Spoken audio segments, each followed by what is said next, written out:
డబ్బు అన్న. నమస్తే కళ్యాణ్ చక్రవర్తి. నమస్తే. నిన్న నాకు రాజమండ్రి నుంచి ఒక మెయిల్ వచ్చిందండి. పేరు ప్రసాద్. పెళ్ళయి 1 సంవత్సరం అవుతుంది. నేను డైరెక్ట్గా టాపిక్లోకి వెళ్ళిపోతున్నానండి, ఎందుకంటే టైం వేస్ట్ కాకుండా మళ్ళీ వాళ్ళతో కూడా మనం డిస్కస్ చేయాలి కదా, అందుకనేసి. ఒక పర్సనల్ ఇష్యూ, అంటే ఇలాంటివి మగవాళ్ళు కూడా ఫేస్ చేస్తారంటే సమస్యకి ఆడ మగ తేడా లేదు, బట్ ఈ రోజుల్లో ఇలా కూడా ఉంటుందా అని నాకు అనిపించింది. కళ్యాణ్ గారు నెంబర్ ఇచ్చారు, కాల్ చేసేస్తానండి డైరెక్ట్గా.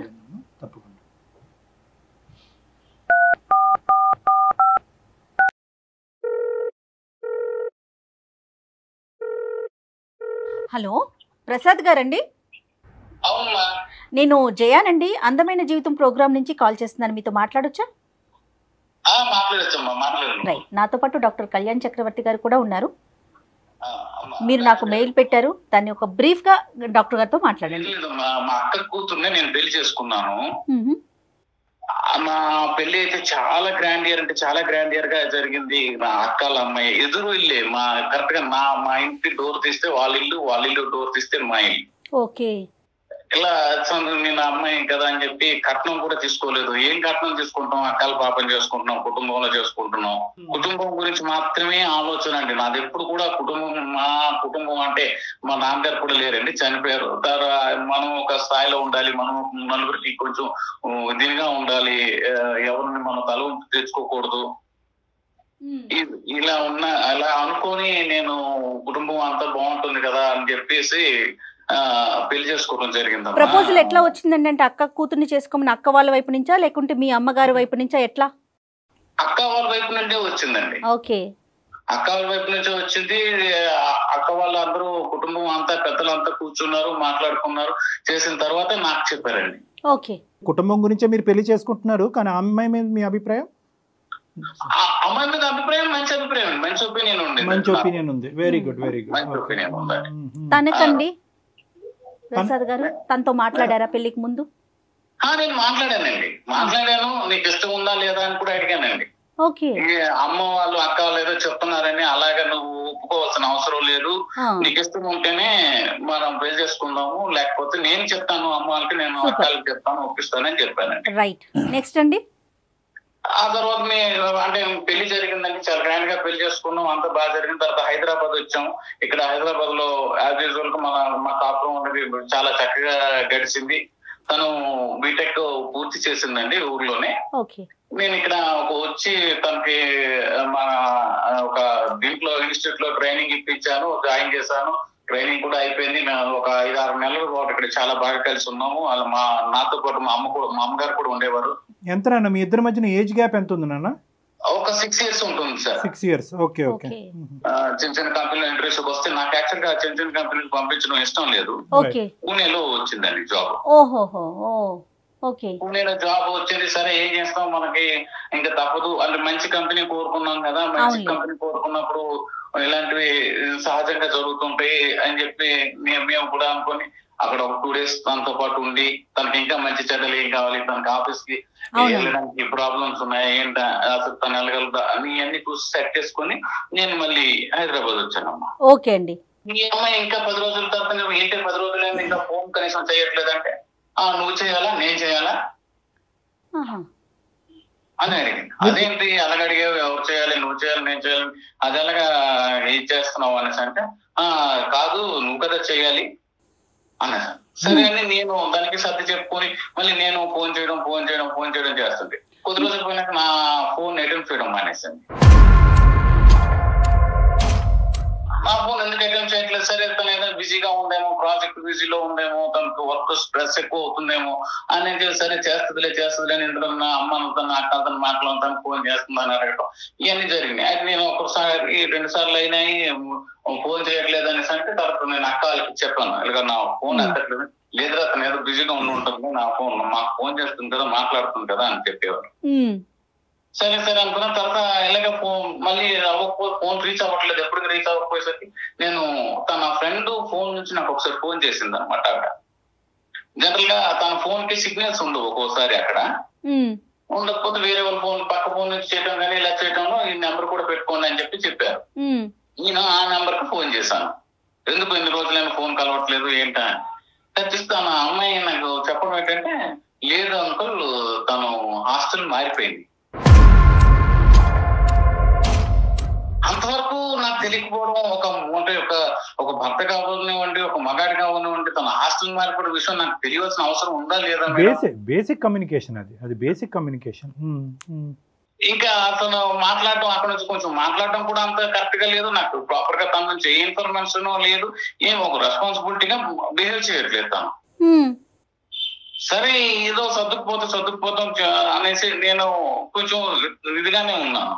మీ ఇంట్లో మనం సడన్ గా ఒక రోజు ఒక మెసేజ్ వచ్చింది నాకు, ఏంటంటే నువ్వంటే నాకు ఇష్టం లేదు, నేను నీతోని ఉండలేను.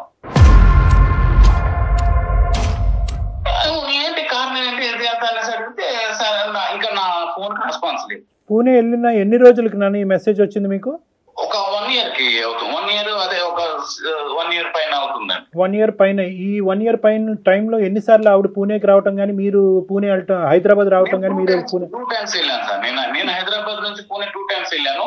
తను పూణే నుంచి మా ఇంటికి ఒక 2 times వచ్చింది. అప్పుడు ఎలా ఉంది? మీరిద్దరు ఫేస్ టు ఫేస్ ఉన్నప్పుడు రెస్పాన్స్ ఎలా ఉంది? బాగానే ఉంది సార్. అప్పుడు ఏమి ఇంటికడ కూడా వచ్చినప్పుడు కూడా అలాంటి ఇదేం లేదు సార్. మీకు ఎటువంటి అనుమానం కానీ ఏది రాలే? ఏమి రాలేదు సార్ నాకు. ఓకే, మీరు చాలా పేషెంట్ గా ఉన్నట్టే లెక్క. 1 year అంటే మనల్ని కదా డాక్టర్ గారు వాళ్ళు. అదే మన అమ్మాయి అన్నట్టే మీరు ఉన్నారు. కానీ ఆ అమ్మాయి మీరు ఓన్ చేసుకున్నంత ఇదిగా అమ్మాయి మిమ్మల్ని ఓన్ చేసుకోలేదు కదా. చేసుకోలేదు. ఇలా జరుగుతున్న తర్వాత ఎప్పుడైతే నేను ఆ మెసేజ్ చదివానో చేశానో వెంటనే మా పెద్ద బావ గారికి ఫోన్ చేశాను. ప్రాపర్ గా నాతో మాట్లాడలేదు ఇలాగా అని చెప్పేసి నేను ఆయనకి చెప్పాను. ఓకే, అసలు ఏం రెస్పాన్స్ లేదనమాట. అసలు ఏమనుకోవాలో ఏమో తెలియదు. నేను ఫోన్ చేసినా కరెక్ట్ గా తనకు ఫోన్ చేస్తే ఇంకా అప్పటి నుంచి నా ఫోనే ఎప్పుడు లిఫ్ట్ చేయలేదు. ఓకే, ఆ అక్కలకి అమ్మాయికి ఏది అడిగినా అంటే మా అమ్మగారికి మా అన్నయ్యకి అయితే ఏం తెలియదండి ఈ విషయంలో. ఓకే, మా అక్క వాళ్ళకే తెలుసు అనమాట. ఓకే, తర్వాత ఏం జరిగిందండి? సడన్ గా పెళ్లి కూడా చేసేసుకోండి. పెళ్లి చేసుకుందా? పెళ్లి చేసేసుకుందండి. ఎక్కడ? పూణేలోనే పెళ్లి చేసు అంటే పూణే కదండి, తను ఢిల్లీ అబ్బాయిని పెళ్లి చేసుకున్నారు. అయితే ఆ పెళ్లికి మా అక్క కూడా అటెండ్ అయింది. ఆ విషయం కూడా నాకు తెలియదు. Oh my God. ఏం అడగాలి, ఎవరిని అడుగుతాను నేను ఈ విషయంలో? మీకు ఎలా తెలిసిందండి తను పెళ్లి చేసుకున్నట్లుగా? స్టేటస్లు ఉంటాయి కదమ్మా. ఎంత ధైర్యం అండి, ఎంత ధైర్యం. మీకు ఒక రీజన్ చెప్పలేదు, ఏమి మాటలు లేవు, మంచి లేదు. ధైర్యం అంటారా, బరితెగింపంటారా, మరి ఇంకేమంటారు దీన్ని? నాకు అసలు ఏమి అర్థం కాలేదు. పోనీ మా అమ్మకి చెప్దామంటే అమ్మ బాధపడుతుంది, తను ఒక్కదయ్యే నాన్నకోలేరు. అలాగని అన్నయ్యకేమో ఏమి తెలియదు. అన్నయ్యకి చెప్తేమో అమ్మకి తెలిసిపోతుంది, ఇంట్లో మొత్తం తెలిసిపోతుంది. మీ సోషల్ కాంటాక్ట్స్ ఇవన్నీ ఆ ఊర్లో మీ పాస్ట్ ఎలా ఉండేదండి? అంటే ఆ ఊరితో మీకు బాగా అటాచ్మెంట్ కనెక్షన్స్ ఉన్నాయా? అంటే ఫ్రెండ్స్, ఫ్యామిలీ ఇదంతా? నాకు బాగా ఉంది డాక్టర్ గారు. నేను పుట్టిన నేల డాక్టర్ గారు అక్కడ. నేను ఆ పరువు అనేటటువంటిది ఒకటి. ఇంకొక అంశం ఏంటంటే, మీరు అనుకుంటే కనుక ఈ అమ్మాయి కాకుండా వేరే అమ్మాయి మీ జీవితంలో, ఇంకా బెటర్ అమ్మాయి మీ జీవితంలో వచ్చి ఉండేది అవకాశం. అమ్మాయి నాకు లైఫ్ లో వచ్చేది, నా కుటుంబాన్ని గౌరవించే అమ్మాయి నాకు వచ్చేది. సో ఈ ఇష్యూతో మీరు వెళ్ళడం మానేశారా ప్రసాద్ గారు? పూర్తిగా ఈ రోజుకి 9 సంవత్సరాలు అయింది. పెళ్లి కొంచెం లేట్ గా జరిగింది, కానీ మా ఇద్దరికి ఎప్పుడైతే డిస్ట్రిబ్యూషన్ వచ్చిందో ఇంకా తను ఓపెన్ అయిపోయి వాళ్ళు వేరే అబ్బాయితో ఉంటున్నాను. మా అక్క కూడా ఢిల్లీలో అక్కడ పెళ్లికి వెళ్ళి అటెండ్ అయిన తర్వాత నేను ఇంకా వెళ్ళలేకపోయాను. మా ఇంటికి వెళ్ళాలంటే నాకు చాలా అంటే ఒక నిర్జీవంగా ఒక అర్థమవుతోందండి మీ బాధ. అర్థమవుతుంది. అంటే 2 వన్నిపోట్లు కదా ఇప్పుడు. ఇక్కడ ఒకటి అక్క, ఇంకో సైడ్ నుంచి సొంత భార్య. అంటే అట్లీస్ట్ ఒకరికైనా బుర్ర అక్కడ పనిచేసి ఉండాలి, ఒకరికైనా కొద్ది నీతి న్యాయం అనేటటువంటిది అర్థమై ఉండాలి. ఇంత అంటే మీ ఇంట్లోనే ఇలాంటి 2 వ్యక్తులు ఉన్నారు అనేటటువంటిది మీరు పసిగట్టలేకపోవటం, మీరు కానీ మీ మదర్ కానీ పసిగట్టలేకపోవటం, వీళ్ళ వెనకాతలు ఇంత పొల్యూషన్ ఉంది అనేటటువంటి ఆలోచన రాకపోవటం అనేది కొద్దిగా ఆశ్చర్యం కలిగిస్తుంది ప్రసాద్. తను ఊరు వస్తుందండి. ఆవిడ ఇదంతా చూడలేకపోయింది. ప్రసాద్ గారు, తను మీ మిస్సెస్ సారీ మీ ఆ అమ్మాయి ex కూడా అనలేము, ఎలా అంటాం? ఎలా ex అనాలి అనలేము. అసలు? ఏమని మీకు డైవర్స్ అవ్వలే కదా? సంబోధించాలో డైవర్స్ అవలేదు డాక్టర్ గారు. ఇప్పుడు స్టిల్ ఈ రోజుకి కూడా ఇప్పుడు మనం మాట్లాడుతున్న ఈ క్షణంకి కూడా నాకు డైవర్స్ అవ్వలేదు. ఎన్ని రోజులు అయింది వాళ్ళు పెళ్ళి అయ్యి? ఢిల్లీలో ఒక పెళ్లి జరిగిందండి. తర్వాత మళ్ళీ ఊరు తీసుకొచ్చి మళ్ళీ ఊర్లో కూడా ఒక పెళ్లి చేశారు మై గాడ్, అన్నమాట. అయ్యో దేవుడా. ఊర్లో పెళ్లి జరిగిన విషయం కూడా మళ్ళీ నాకు తెలియదు. మళ్ళీ ఎవరెవరు ఫ్రెండ్స్ ఫోన్ చేసి మా అక్క చెల్లెళ్ళు అంటే బంధువులు ఉంటారు కదా. అవునవును, ఊర్లో అంటే తెలిసిపోతుంది కదండి. మరి ఏం వాళ్ళు చెప్పుకున్నారట ప్రసాద్ గారు ఊర్లో పెళ్లి చేసేటప్పుడు? ఇప్పుడు మీరు సొంత మేనమామ, ఎవరు అడగలేదండి? ఏం చెప్పారట ఊర్లో? నిలదీయలేదు ఎవరిని? పంచాయతీ పెట్టలేదా? ఏంది బరితెగింపు ఏంటి, ఈ వ్యవహారం ఏంటి? ఊరికి కొంచెం దూరంగా వేరే పల్లెటూరు దగ్గర ఒక టెంపుల్ లో మామూలుగా పెళ్లి చేసేసి పెళ్లి జరిగిపోయిందని ఊర్లో తీసుకొచ్చి అందరూ పరిచయం చేశారు. మరి ప్రసాద్ ఏడి అని అడగలేదు? అదే కదా ప్రసాద్ ఇది. అడిగారు మేడం, అడిగిన వాళ్ళు అడిగారు కానీ ఏం అడుగుతారు ఇంకెలెక్టివ్ చేసినాక? అది కాదు ప్రసాద్, మీ తరపున మాట్లాడేటటువంటి ఊరు పెద్దలు ఒక్కరు లేరా? ఏమ్మా నీకు డైవర్స్ అయ్యిందా? ప్రసాద్ ఎక్కడికి వెళ్ళాడు? ఆ ఊర్లో ఒక పేరు ప్రఖ్యాతి ఉన్నటువంటి ప్రసాద్ను వదిలేసి ఈడు ఎవడో ముక్కుమోహం తెలియని పెళ్లి చేసుకోవటం ఏంటి అనేది ఒక్కరు కూడా నిలదీసే అవకాశం లేదండి అక్కడ? ఒక క్వశ్చన్ కూడా రేస్ కాలేదా? అడిగారు డాక్టర్ గారు, అడిగినా ఏమో సమాధానం లేదు. అందరం తీసుకెళ్లి మా అక్క కదా పరిచయం చేస్తుంది, తీసుకెళ్లి ఈడే అలవాడని. అంటే ఇంక అన్ని తెగించున్నారా వాళ్ళు? లేదంటే మీతో ఇప్పుడు ఐదర్ వాళ్ళు అయినా భయంకరమైన తెగింపు బరి తెగింపు ఉండాలి, లేదంటే మీ సైడ్ అసలు నోరిప్పి మాట్లాడే వాళ్ళు అయినా లేకపోయి ఉండాలి. నెగటివిటీని ఏమైనా స్ప్రెడ్ చేశారా? పోనీ అలాంటి అంశం ఏమన్నా ఉందా మీ గురించి? మీ గురించి ఇంకా ఏదైనా భిన్నంగా ఏమైనా స్ప్రెడ్ చేశారా? ఏం లేదు, నా గురించి ఏం స్ప్రెడ్ చేయడం లేదు. అందరికి తెలుసు అక్కడ తన రకరకాల నేను చెప్పాను.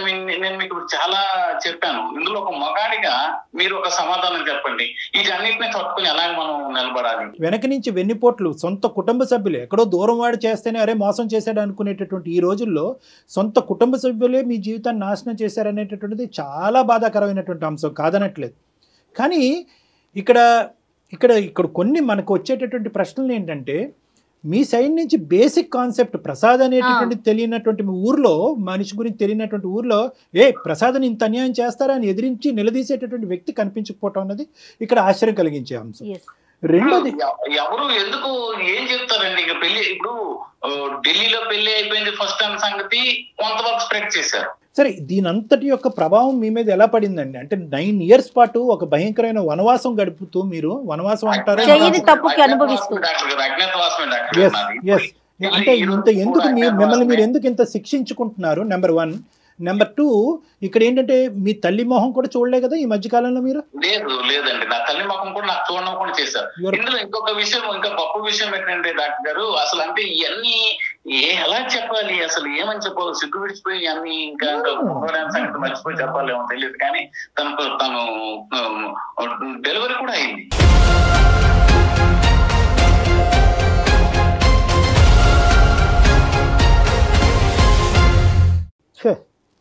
రీసెంట్ డెలివరీ అవుతూ తను ఇంట్లో ఉంది, వచ్చింది, నాకు తెలీదు. మా అక్కలేమో వచ్చి ఒకసారి ఫోన్ చేసి అరే అమ్మకు బాగాలేదు, నువ్వు వచ్చి చూసిపోరా అంటున్నారు.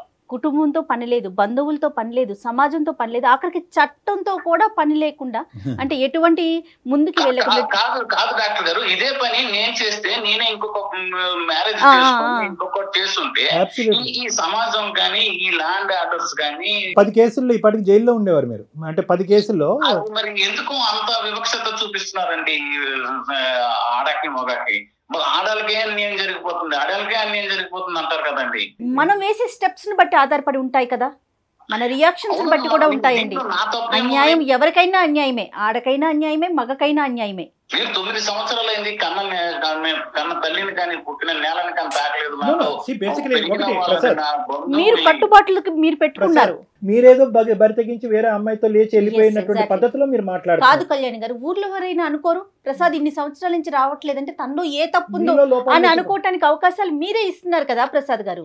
ఒకటి ఏంటంటే ఇక్కడ రిపేర్ చేయగలి, ఇక్కడ కాంప్రమైజ్, నెగోసియేషన్ అనేటటువంటి స్థాయి నుంచి ఇంకో లెవెల్కి వెళ్ళిపోయింది ఇది. ఓకే, నిజంగా అటువంటి ఆలోచన శైలి ఉండేటటువంటి వాళ్ళని ఈ మొత్తం అంశాన్ని ఒక పద్ధతిగా తీసుకెళ్ళి ఉండేవారు. ఇక్కడ పద్ధతి లేదు, మర్యాద లేదు, ప్రేమ లేదు, ఆప్యాయత లేదు, సమాజం విలువల మీద గౌరవం లేనటువంటి వ్యక్తుల మధ్యన అనవసరంగా మీరు అంటే ఇలాంటి వ్యక్తుల్ని ఎంతో కొద్దో గొప్ప అసెస్ చేయాలి. అంటే పాస్ట్ గురించి నేను మాట్లాడుతున్నానని పుణ్యమే కారం జల్లుతున్నట్టుగా మీరు ఫీల్ అవ్వద్దు. ఎంతో కొంత మన ఇంట్లో ఉండేటటువంటి మన కుటుంబం మన ఊర్లో ఉండేటటువంటి వ్యక్తుల్ని అసెస్ చేయలేకపోవటం అనేటటువంటిది ఇక్కడ ఏ ప్రధానమైనటువంటి అంశం. బి రెండో అంశం ఏంటంటే ఇక్కడ మీరు అస్సలు ఈ ఇష్యూ గురించి బాధపడుతూ మిమ్మల్ని మీరు హింస పెట్టుకుంటూ బాధ పెట్టుకుంటూ అవతల వాళ్ళ నుంచి వచ్చే సానుభూతి కూడా మీకు అవసరం లేదు.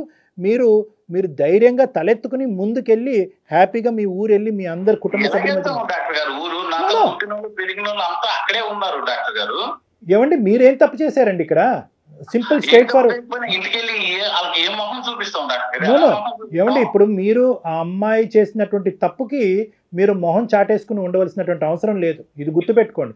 మీరు ఎంత మొహం చాటేస్తే కనుక అవతల వాళ్ళు మీ గురించి అంత ఎక్కువ మాట్లాడేటటువంటి దానికి అవకాశం ఇస్తుంది. ఇప్పుడు మీ కుటుంబ సభ్యుల వరకు మీరు ఫోన్ చేసి మాట్లాడతారు, ఇలా జరుగుతోంది, ఇది జరిగిందని. ఊర్లో ఉన్న అందరికీ చెప్పలేరు కదా ప్రసాద్ గారు. ఒకటి నా అనేటటువంటి మనుషులను వదులుకుంటూ మిమ్మల్ని మీరు శిక్షించుకోవాల్సినటువంటి అవసరం లేదు. Point number 1. పాయింట్ నెంబర్ 2, మీరు ధైర్యంగా అక్కడికి వెళ్ళి మొహెత్తుకుని తిరిగితేనే అసలైనటువంటి ఉండేటటువంటి ప్రజలందరికీ కూడా అసలు మీరేంటి అనేటటువంటిది తెలుస్తుంది. నెంబర్ 3 ఏంటంటే మోస్ట్ ఇంపార్టెంట్, మా కొడుకు ఎప్పుడు మా ఊర్లో అడుగు పెడతాడు, ఇదేంటి కన్నటువంటి పెరిగినటువంటి ఊరిని వదిలేసి ఎక్కడో అజ్ఞాతవాసంలోకి వెళ్ళిపోయేటటువంటి అనుకునేటటువంటి మీ తల్లిదండ్రులకి ఒక సేదన ఇచ్చినటువంటి వాళ్ళు అవుతారు. సో మిమ్మల్ని మీరు ఇక్కడ శిక్షించుకోవటం అనేది ఆపేసేయండి. మీ గురించి మీరు సిగ్గుపట్టడం అనేది ఆపేసేయండి. ఎవరో చేసినటువంటి తప్పుకి మీరు సమాధానం చెప్పుకోలేనటువంటి భయంకరమైన పొజిషన్లో ఉన్నాను అనే ఫీలింగ్ తీసేసేయండి. First you have to come out of this depression. మీ ఏ ఆలోచనతో ఈరోజు మాకు చేశారు అనేది ఇక్కడ ప్రధానమైన అంశం. ఇక్కడ వాళ్ళని శిక్షించడానికి ఒక దారి ఉందా అని అడగటానికి గురించి అందమైన జీవితానికి కొంతమంది ఫోన్ చేస్తూ ఉంటారు. నా పరిస్థితి ఏంటి, నా ఫ్యూచర్ ఏంటి అనేటటువంటి దాని గురించి కొంతమంది ఫోన్ చేస్తూ ఉంటారు. నేను ఎవరికి చెప్పుకోలేనటువంటి బాధ కాబట్టి మీతో చెప్పుకుంటే నాకు కౌన్సిలింగ్ ఇస్తారనే ఉద్దేశంతో చేస్తాను. మీరు ఏ యాంగిల్లో చేశారు అనే దాన్ని బట్టి ఈ రోజు మా పరిష్కారం ఉంటుంది. శిక్షించాలి అనే ఉద్దేశం నాకు లేదు, నా కుటుంబ సభ్యులు అనుకుంటే that is totally up to you. కానీ ఈ రోజు ఏంటంటే మిమ్మల్ని మీరు శిక్షించుకుంటున్నారు. You're giving pain to yourself and to your own family, ఎవరో చేసిన తప్పు గురించి. సో ఎందుకంటే నేను ఎలా వెళ్ళి చూపెట్టుకుంటానంటే కనుక మీ అంతరాత్మను ఒక్కసారి అడగండి, మీరేం తప్పు చేశారన్నది. మీరేం తప్పు చేశారు ఇక్కడ? మీరు తప్పు చేయనప్పుడు మీ అంతరాత్మకి ఏ తప్పు చేయలేదనేటటువంటి భావం మీకు ఉన్నప్పుడు ఎందుకండి మీరు భయపడటం ఎందుకు, బాధపడటం ఎందుకు? బాధపడకుండా ఎలా ఉంటామండి? నేను నా కన్న తల్లిని, నా కన్ను నేలని మర్చిపోయాను, నా తల్లిని మర్చిపోయాను, నా అన్నయ్యని మర్చిపోయాను, నా వదినని మర్చిపోయాను, నాతో కలిసి పెరిగిన వాళ్ళు, చదువుకున్న వాళ్ళు అందరినీ మర్చిపోవాల్సి వచ్చింది కదా డాక్టర్. మీరు ఫార్వర్డ్ స్టెప్ అయిపోతే ఇంకొక రోజు పెరుగుతుందండి. ఆ మర్చిపోయిన దాంట్లో ఇంకొక రోజు యాడ్ ఆన్ అవుతుంది. డెఫినెట్ గా మీరు ముందుకు అడుగులు వేయాల్సిందే కదా ప్రసాద్ గారు. మీరు పెయిన్ ఇంక్రీజ్ చేసుకోవాల్సినటువంటి అవసరం లేదు. ఇప్పటి వరకు మీకు ఇచ్చుకున్నటువంటి పెయిన్, మీ కుటుంబ సభ్యులు మీరు కలిగించినటువంటి బాధ పరోక్షంగా కానీ ఇండైరెక్ట్ గా కానీ డైరెక్ట్ గా కానీ ఇంక ఇక్కడతో దాన్ని స్టాప్ చేయండి. ధైర్యంగా ఉండటానికి మీరు ప్రయత్నం చేయండి. మీ కుటుంబ సభ్యుల మధ్యన ఉండటానికి మీరు ట్రై చేయండి. ఆ చుట్టుపక్కల ఉండేటటువంటి సమాజం, ప్రసాద్ అప్పుడు ఎలా ఉన్నాడు ఇప్పుడు కూడా అలాగే ఉన్నాడు, ఈ స్టిల్ అన్ ఎలిజిబుల్ బ్యాచులర్ అనేటటువంటి ఉద్దేశంతో ధైర్యంగా వెళ్ళి మీకు కావాల్సినటువంటి అమ్మాయి, మీకు నచ్చినటువంటి అమ్మాయి ఎక్కడో ఉంటుంది, ఆ అమ్మాయిని పెళ్లి చేసుకోండి, హ్యాపీగా జీవితాన్ని ముందుకు కొనసాగించండి. ఇదైతే మాత్రం ఖచ్చితంగా నేను మనస్ఫూర్తిగా చెప్పేటటువంటి ఒక సలహా సూచన. మిమ్మల్ని మీరు హింస పెట్టుకోవటం అనేది ఇంకా ఆపేసేయండి. మిమ్మల్ని మీరేదో తప్పు చేసినట్టుగా ఇంకా ఆ ఫీలింగ్ అనేది తీసేసేయండి. స్టార్ట్ అయ్యి ఫ్రెష్ లైఫ్. రైట్ అండి. Okay madam. You have 110 opportunities Prasad, 110 opportunities. గతాన్ని వదిలేసి ముందుకు ప్రయాణం చేయండి. మీరు చాలా ఈజీగా చెప్పేస్తున్నారు డాక్టర్ గారు, గతాన్ని వదిలేసేయండి. ఎస్, అంతే కదండి. అవకాశాలు ఉంటాయి. ఇప్పుడు ఈ ఉద్యోగం లేకపోతే ఇంకో ఉద్యోగం చేసుకోమా, అయిపోతామా? ఈ రోజు ఫుడ్ లేకపోతే కనుక రేపు కూడా పస్తులు ఉంటామా? రేపు ఒక అవకాశం ఫుడ్ దొరికితే కనుక ఆ ఫుడ్ తింటాం కదా. అలాగే ఇది ఒక అవకాశం తర్వాత ఒక అవకాశం కాబట్టి మీరు ముందుకు వెళ్ళటం తప్ప ఇంకో దారి లేదు ఇక్కడ. Okay, good luck Prasad. Complete గా అతను ఒక కోణంలో ఉండిపోయారు, ఒక యాంగిల్లో ఉండిపోయాడు. ఏంటంటే నేను నిజాయితీగా ఉన్నాను, నేను సిన్సియర్ గా ఉన్నాను, వీళ్ళు నన్ను మోసం చేశారు కాబట్టి వీళ్ళు ఎందుకు మోసం చేశారు అనేటటువంటి ప్రశ్న అడుక్కుంటూ అక్కడ ఉండిపోయాడు. కానీ ఇలా మోసం చేసేటటువంటి మనుషుల మధ్యనే మనం సమాజంలో ఉన్నాం కాబట్టి మనం ముందుకెళ్ళటం తప్ప ఇది ఆలోచించుకుంటూ ఉండకూడదు అనేటటువంటి యాంగిల్ అతనికి ఆలోచన అతనికి రావట్లేదు. అతను ఏంటంటే అతను హింసించుకుంటున్నాడు. ఏ స్థాయి వరకు హింసించుకుంటున్నాడు అంటే కనుక ఈ మొత్తం అంశానికి నేనే కారణం అనేటటువంటి స్థాయిలో ఆ ఇమాజినేషన్ లోకి అతను వెళ్ళిపోయాడు. సో కాబట్టి మనం ప్రసాద్ గారికి చెప్పేటటువంటిది ఒకటే, ఇప్పటికీ కూడా అతను సాటిస్ఫై అనిపిస్తుంది మనకి. ఏంటంటే ఈరోజు సానుభూతి కావాలంటే చాలా మంది సానుభూతి చూపెడతారు. అయ్యో ప్రసాద్ ఏంటి నీ జీవితం ఇలా అయిపోయింది, ఏంటి జీవితం ఏంటి నెక్స్ట్ అనేటటువంటి మాట్లాడేటటువంటి వాళ్ళు అతనికి కావాలి. అలా చెప్పేటటువంటి సలహా సూచన తీసుకుని అతను ముందుకు ప్రయాణం చేయాలి. రైట్ అండి. నమస్తే కళ్యాణ్ గారు. నమస్తే.